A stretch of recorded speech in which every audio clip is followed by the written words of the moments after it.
দূরের এবং কাছের বন্ধুদের প্রতি রইল আমার আন্তরিক অভিনন্দন ও শুভেচ্ছা। তো আপনারা যারা আজকে আমাদের এই ভিডিওটি দেখছেন, বড়দের প্রতি রইল সালাম, ছোটদের প্রতি রইল ভালোবাসা। তো সেই ক্ষেত্রে আমরা আজকে আপনাদেরকে যে জায়গায় দাঁড়িয়ে কথা বলছি সেটা কুষ্টিয়া জোয়াই অটো থেকে। তো আপনারা জোয়াই অটোর ঠিকানা নিঃসন্দেহে জানেন, কুষ্টিয়া শহরের 5 রাস্তার মোড়ে এসেই জোয়াই অটোর সন্ধান পাবেন। আপনারা যে গাড়িটি দেখছেন সেটা গাড়ির F250 250 সিসির একটি গাড়ি। আপনারা অবশ্যই আমাদের শোরুম থেকে গাড়িটি ক্রয় করতে পারবেন। তো এই গাড়িটি কয়েকদিন আগে মাত্র লঞ্চ করেছে, যেহেতু আজকে 6ই মে শোরুমে এসে পৌঁছেছে।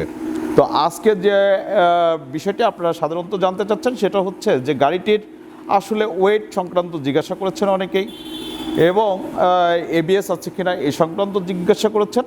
আসলে 168 কেজি হচ্ছে এই গাড়িটির ওয়েট দেওয়া হয়েছে, এবং এইটির এবিএস সিস্টেম গাড়ি।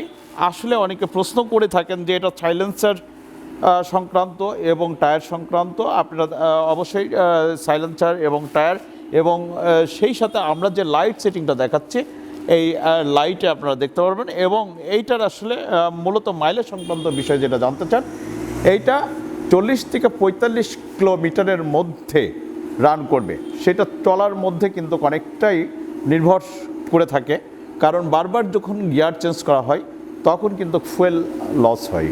তো এই কারণেই আসলে 45 আমরা যেটা বলছি সেটা আসলেই যদি চালক ভালো হয়ে থাকে তাহলে এটা 45 টিকবে।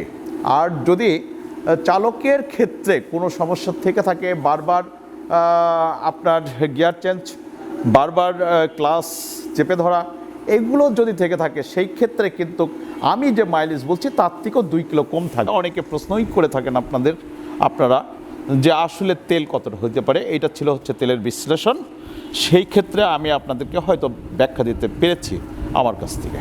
তো তথাপি আপনারা যারা আসলেই এই গাড়িটি ক্রয় করার কথা ভাবছেন তারা আমাদের সঙ্গে যোগাযোগ করতে পারেন।